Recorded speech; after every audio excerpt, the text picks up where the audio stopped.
The views and opinions expressed on any program are those of the producers and/or the persons appearing on the program, and do not necessarily reflect the views and opinions of FRC Media, Bristol Community College, or the City of Fall River.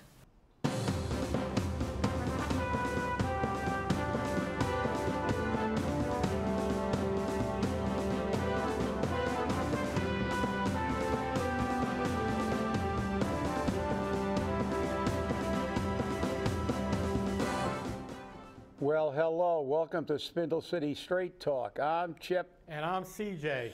And the Riv does it again. We're a national laughing stock again. The Boston Globe, the New York Times, soon they'll send it via satellite to Neptune.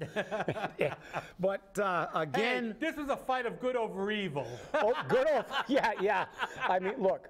That characterization does not belong in a political process. You don't make generalizations like that. If you want to brand people evil, you say, okay, although there's some people who don't believe it, but Adolf Hitler was evil, Joe Stalin was evil. These people are evil because of the deeds they did. But to start calling people evildoers and this is a triumph of good over evil just does not belong in a political process. It's just not right. The people who voted against you or have a different opinion are not evil unless you're a sociopath. Unless you're wearing a Jason Correa t-shirt when you say it. That's right. And it doesn't belong there. And neither does the invoking of there is a separation between church and state, and praise God, this is good over evil, and that does not belong in a dialogue, And number one, we always talk about it's the people's fault, but you know something, CJ, you look at these numbers and you look at this election, and it's not today. It's the people's fault indirectly because the turnout was abysmal, but it's not really the people's fault. It is the charter's fault. Again. Yes, it is. Again. It is. Again. And the Boston Globe, for you people who don't believe, even the Boston Globe picked it up, and I'm going to read you an excerpt from a Boston Globe article, which basically states, Mayor Jazel F. Correa, the second of Fall River, facing the political fight of his life, delivered a stunning victory Tuesday as voters ousted him from office in a recall election, then ushered him back by picking him to be the city's next chief executive, which doesn't make any sense till you read the next little excerpt. Correa, a 27-year-old Democrat, held on to his job under a quirk in the city charter, which allowed him to run for re-election on the same ballot that he sought recall. Well, everybody's saying, congratulate him, do everything else. No, I truly believe, number one, that the people were not heard. The Constitution of the state of Massachusetts is being violated because the people's will. In the recall vote, 61.45% voted in favor versus against 38.55. So overwhelmingly, in an election process, that's an overwhelming victory. So more than 60% of the people in Fall River do not want him as mayor. So it's not a victory. It's a de facto win because of a pathetic charter. A pathetic, absolutely pathetic charter. And when we had the first recall, we had to keep Flanagan on the ballot because they went to court. And we asserted that had to be fixed. And our charter commission, except for Dan Robillard, who attempted to fix it and was quashed in his attempt to address this issue, they allowed this to continue. They allowed this practice of the people's voice. He ran for re-election when you voted whether to recall him or not. 61% of the people in Fall River, 61.45 to be accurate, said they did not want Jazel Correa as their mayor. Yet 35.4% elected him. You know what's interesting about that total, Chip? Yep. You'll notice his total votes is 4,808. Yep.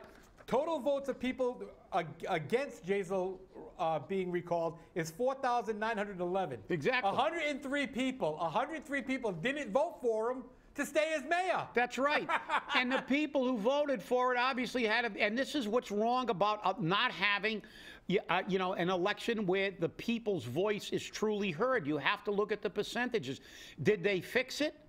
No, they didn't fix it. And I'm going to tell you right now, as far as I'm concerned, we've seen nothing but problems with this charter. We're going to see another court case down the road when the school committee race comes up and an incumbent pulls papers against the charter. Right. So... But we've never done anything by this charter anyhow. Only when it benefits the career administration that they follow the charter. Right. But the reality is that, look, we elected these charter commissioners. They did not do what they were elected to do. The first thing they did, and the only opposition as far as I know was Dan Robillard, and kudos to Dan. He wrote a minority opinion. I think he's got all the tapes of the meetings so he can prove that he was out there, what I feel is advocating for the people. And they went out and he was against hiring an out-of-town consultant to generalize our charter, and look at the disaster they came up with. The biggest problem that we had was the issues we had with the initial recall, and they didn't fix it. They didn't fix it. They made it worse. And they annoyed. So I think that the people who supported not fixing the recall provision should all pay us back the $40,000 they paid for the consultant, because that's not what I voted for. I didn't vote for him. And who does Jazel put on a committee to review the charter? The chairman of the committee that created this disaster and other political hacks. You know, this is politics at its most nauseating, because they don't want to fix problems. This is just like the federal government. They'll talk about pharmaceuticals and they'll never fix a problem. This is a disgrace. It's a disgrace to the community. The people were not heard. They had an opportunity to rectify this thing, and they didn't. Did he win? Yeah. Did he really win? No. He did not win an election. Almost 61.5% of the people said they didn't want him as mayor. And I know he said he's going to try to earn their vote, and I hope he does. But I already hear the talk shows. I heard 30 seconds of it when I walked in the studio. People saying we should be congratulating them and waving our arms. I'm sorry. If I would have lost, when 61 of the people's opinion is overridden by 35% of the people, as far as I'm concerned, that is not democracy. That is not a republic. It is not a representative form of government. It does not comply with the Commonwealth of Massachusetts' Constitution and the Constitution of the United States of America. This is flawed. Absolutely a flawed document. And we not only elected people to get a better charter, they actually hired a consultant from out of town. I didn't vote to go hire out-of-towners to come and fix our charter. And the biggest issue to me in the charter that we had to look at in revamping the charter was the issues that we faced in the first recall. And I'll segue quickly, because I know CJ's got a lot to say about this one.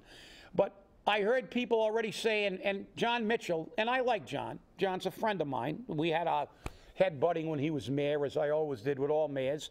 But John's an attorney and a politician. And I heard John saying, well, they made it too easy to recall people. And I've heard people say, well, let's get rid of the recall process. Absolutely not.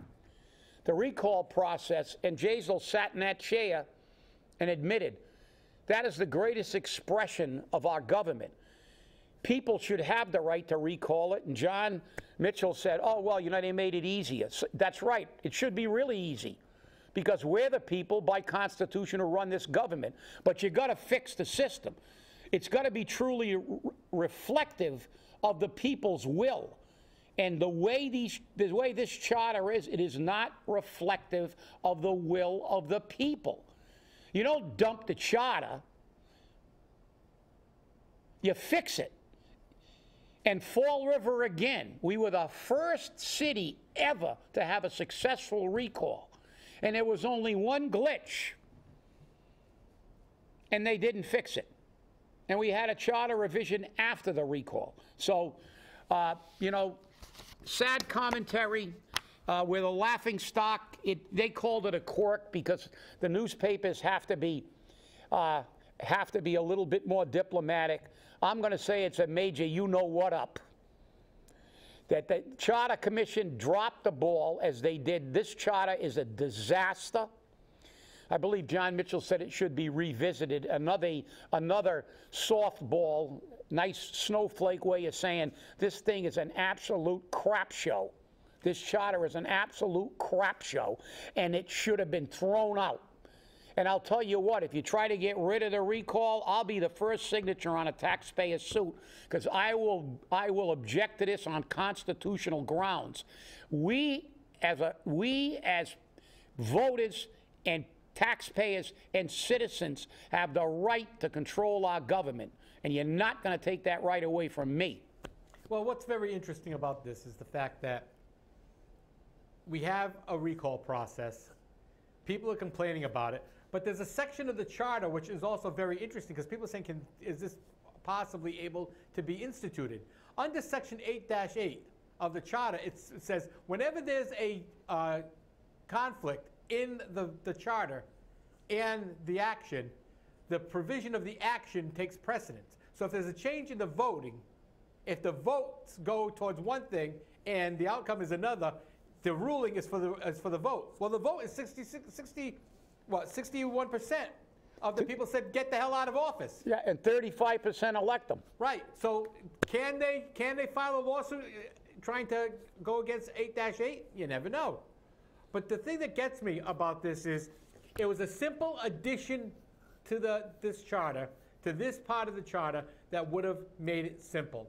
To add that the candidate being recalled does not appear in the re-election portion of the ballot, as the candidate is being re-elected through the recall process. That's it. There it is. Simple statement that they needed. How difficult is that? I made it up in 3 seconds, you know. But you know the problem you got, CJ? You know, therein lies the rub, as the Bard once said. Therein lies the rub. They know how to fix it. It's fairly simple, as you said. It's a really simplistic fix. Right. But they hire a consultant to consult on city charters, who's consulting on a whole bunch of charters, so there's his resume. But why did he get all those jobs? You think he's going to do something that's going to harm a politician and ever get hired by people to deal with it? They're not going to do it. Right. They're not, you know, they're not going to hire somebody who's going to worry about the people's will. And the thing is, if you look at all the reactions from political people and political hacks who want to attach themselves to political people, they don't want to give the power to the people. What did the charter do? Increase the number of signatures to run for office. Anti-people. Because you should have the right, as far as I'm concerned, you should have the right with one signature to run for public office. And I will sign anybody's nomination papers. I will sign any petition. Even if I don't particularly support it, I just won't support it if it gets to a ballot. Because I think everybody has a right in this society to participate in a government and try to affect change in whatever manner they feel, as long as it's legal. So, you know, I don't want to hear this stuff. But you look at politicians, look at all the politicians. John Mitchell, who I say, I like him, but I got to be realistic. What did he say? Oh, well, you know, they made the recall too easy. It should be easy. Oh, we got to revisit the charter. They should have fixed it in the first place. All these excuses from people who want to make it more difficult. What John Mitchell was saying in political code was, we want to make it impossible or completely eliminate the ability of the people to recall and affect change in their government, even though our Declaration of Independence clearly states that when a government fails to serve the people, it's not only you shouldn't only replace it, it's your duty, an obligation to replace it. So they want to take the most fundamental right that this country was created on, and our state constitution reaffirms that.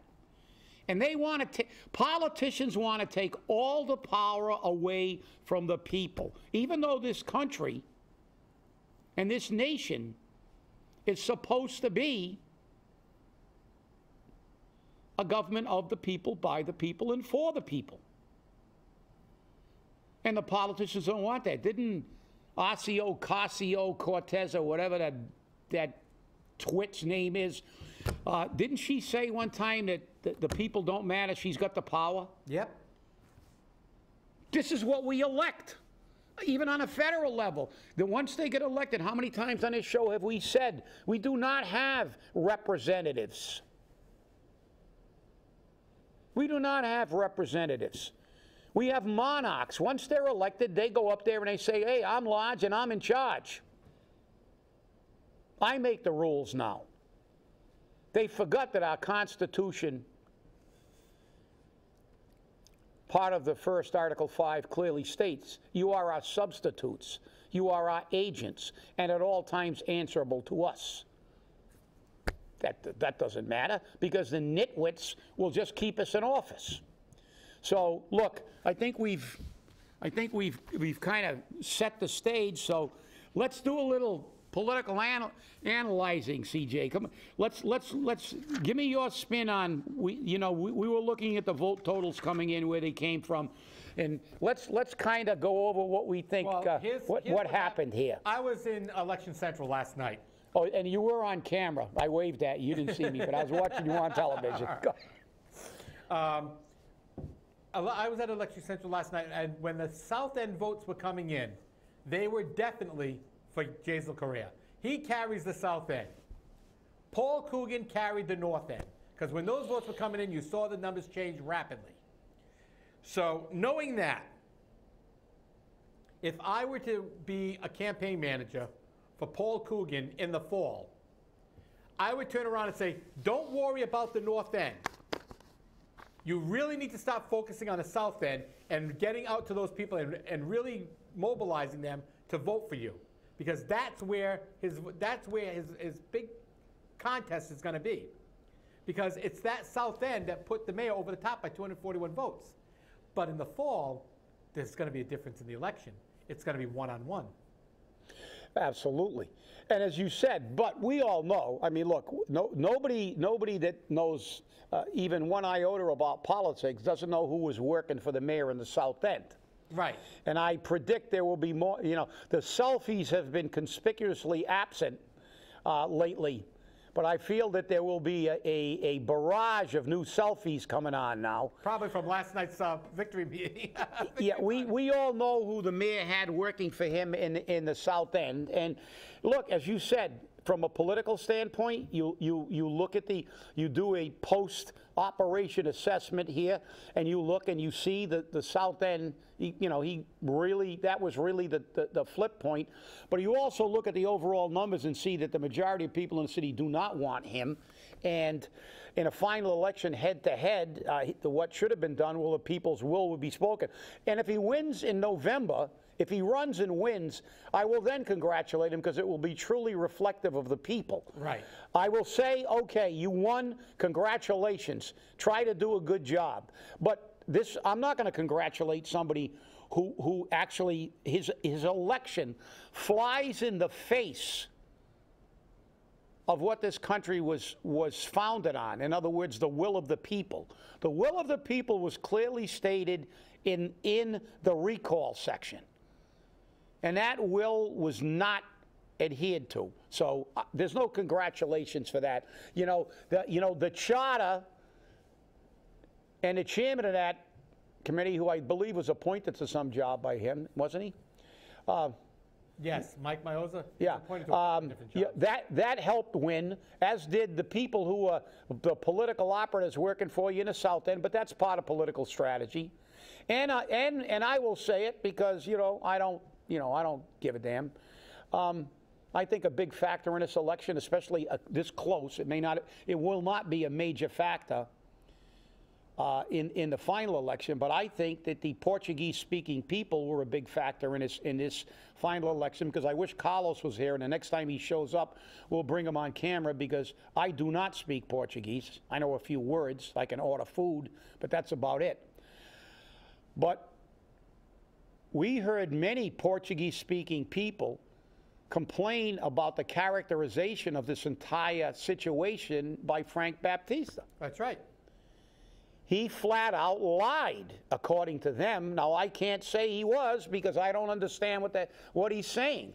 But they basically said, he kept saying, no, he's a nice boy. He intended on paying all the money back. There's got to, and remember, a lot of the voters in Fall River do not even listen to English-speaking programs. The only radio they listen to is Portuguese radio, and the only television they watch is Portuguese channels, which don't cover local events normally. So I think that had a major factor.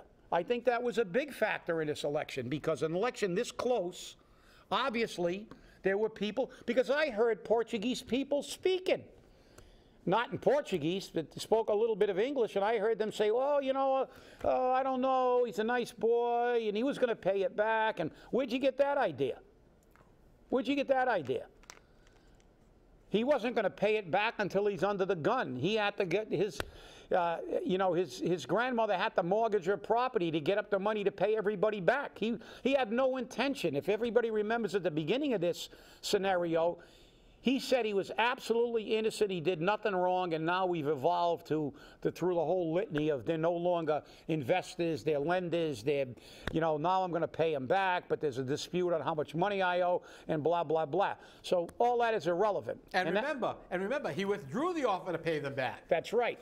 As soon as the attorney, the U.S. attorney said, no, we're going to manage the money, give us the money, we'll manage it, we'll make the payments, it'll be in our escrow accounts. He said, no, that's not going to happen, because he wanted to keep control, and he didn't want to give control to the U.S. attorney. Yeah, because he probably had no intention of paying it back. Exactly. He was going to negotiate until after everything was over. But look, we look at this, and look, congratulations to everybody who at least tried to run. And there are a lot of rumors around who was in to be a spoiler, and the major spoiler. And I don't know anybody who ran in this election to siphon votes off. Shame on you. I'm going to call it like I've heard it. Okay. You've heard it, yeah. Yeah, I've heard it. I've heard it on the radio all morning.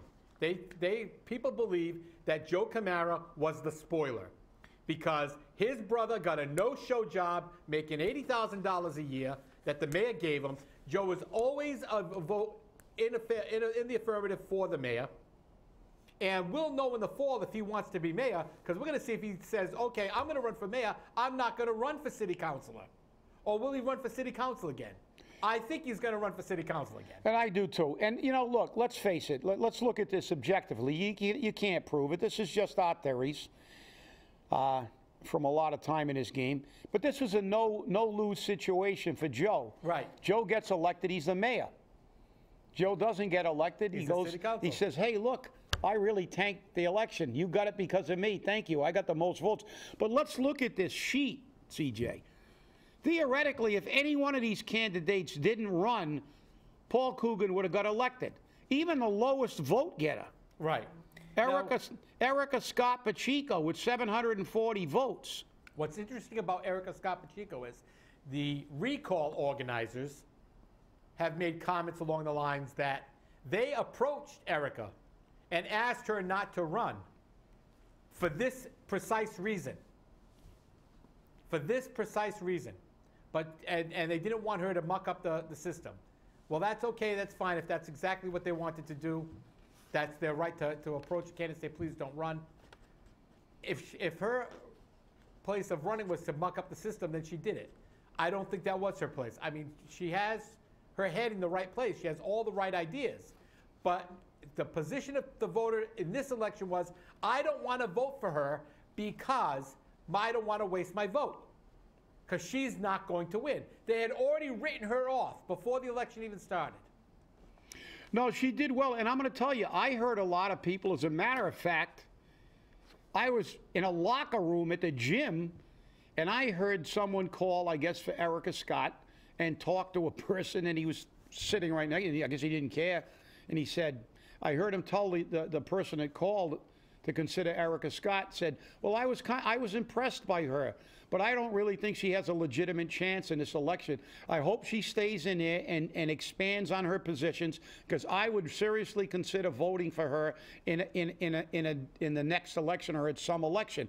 I was impressed by her, but I think a lot of people felt that way about her. I heard a lot of good things about her. Right. The vote total, but even though 740 votes, less than 300 votes, even the lowest candidate, if they decided not to run. But look, it was their legitimate right, and I said, shame on them if they ran to gum up the election. But on a quick side note, I got a text from somebody who views us and says he likes the show. But I have to say, he's a friend of mine, and I have to do something good about Fall River. They say we're always negative, we're talking.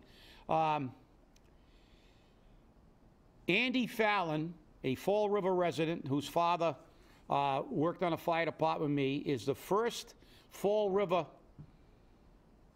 kid ever to win a high school New England wrestling championship.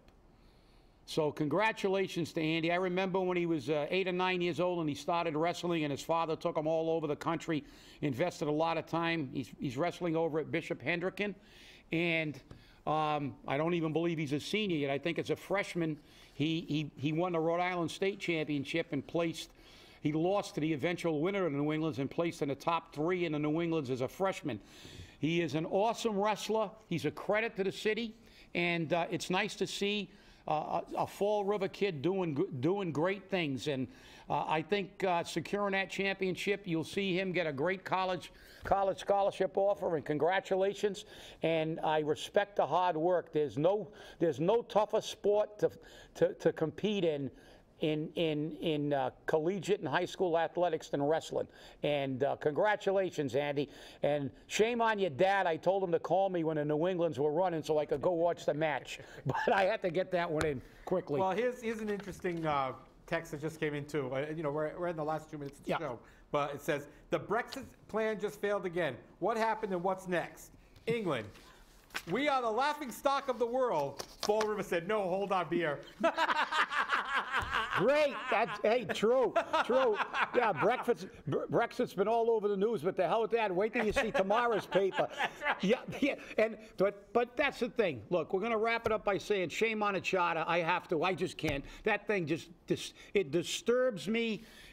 Look, if he would have won by 61% or 51% or 50.5%, I would say, okay, congratulations, but you better do a lot better if you think you're going to get elected in the final election. But this is a disgrace to the political process. It's a disgrace to the political process, and shame on those charter members. And the worst part about it is, for us to revisit this charter, we have to wait 5 years. And even then, it's elected officials who are appointed that change the charter. So you know they're not going to make any changes. So for us to have a whole revision of the charter again, we have to go out and get 15,000 and some odd signatures and do it all over again. And this time not hire some asinine consultant from University of Massachusetts, Collins Center, who says to the Election Commission, I'm not going to pick through your current charter. We're going to just get rid of it and start with a whole new charter. That's not what we voted for. That's right. But special orders did upset them. That's right. So what are you going to do? I mean, look, it's a mess, but hey, people, don't cry over spilled milk. We got to move now. They're going to be pulling papers very shortly for the next election. We know at least 2 candidates that said they're running in the next election. So let's concentrate on moving the city forward, and we have to, we've got to play the hand that was dealt us. So we'll see y'all on Friday, and for our people, we're going to be on live stream a little earlier because I have a meeting. I have to go to Boston on Friday, so we'll be on live stream at 10. See you Friday.